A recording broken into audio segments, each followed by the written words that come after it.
Պարոն Սիմոնյան, հարցով առիթ եղել է նաև քննարկել ենք, բայց ամեն դեպքում արձանագրելու համար։ Փաստորեն սա այս ազգային ժողովի վերջին նստաշրջանն է եւ այս նստաշրջանով այս ազգային ժողովը ավարտում է իր աշխատանքը։ Այս նստաշրջանում արձանագրելի է արդյոք, որ 44-օրյա պատերազմի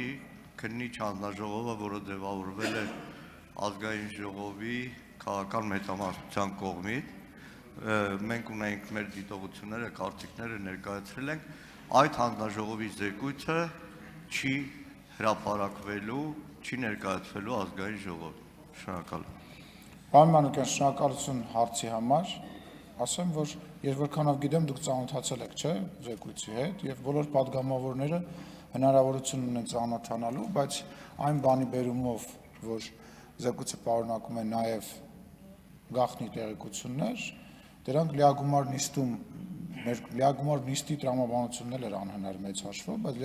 դահլիճում ներկայացնելու հնարավորությունը սահմանափակ է։ Բայց ինչպես դուք, այնպես է բոլոր դահլիճում ներկա падգամավորները, ովքեր ունեն գաղտնիության թույլատվություն, կարող են մոտենալ եւ ծանոթանալ եւ եւս մեկ անգամ շնորհակալություն հարցի համար։ Ես կոչ եմ անում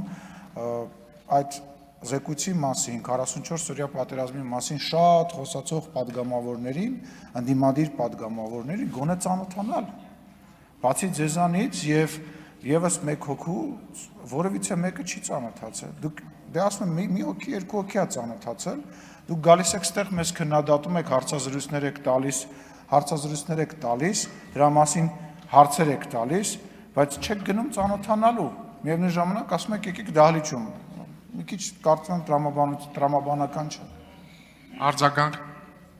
Պարոն Սիմոնյան, չասեցի հրապարակային։ Հիմա համարենք այդ զեկույցը կա թե չկա, որովհետև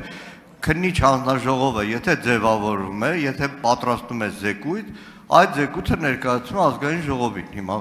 փակ նիստում, չգիտեմ, այլ ձևով, բայց կանոնակարգը պահանջում է դա։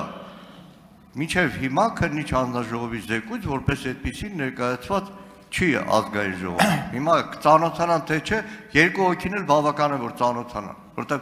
նկատի ունեցեք, որ որոշ падգամավորներ կան, առնվազն մեր խմբակցությունից, որոնք տարիների շարունակ ամենագաղտնի տեղեկատվության տիրապետող են եղել, հիմա այդ իրավունքից զրկված են։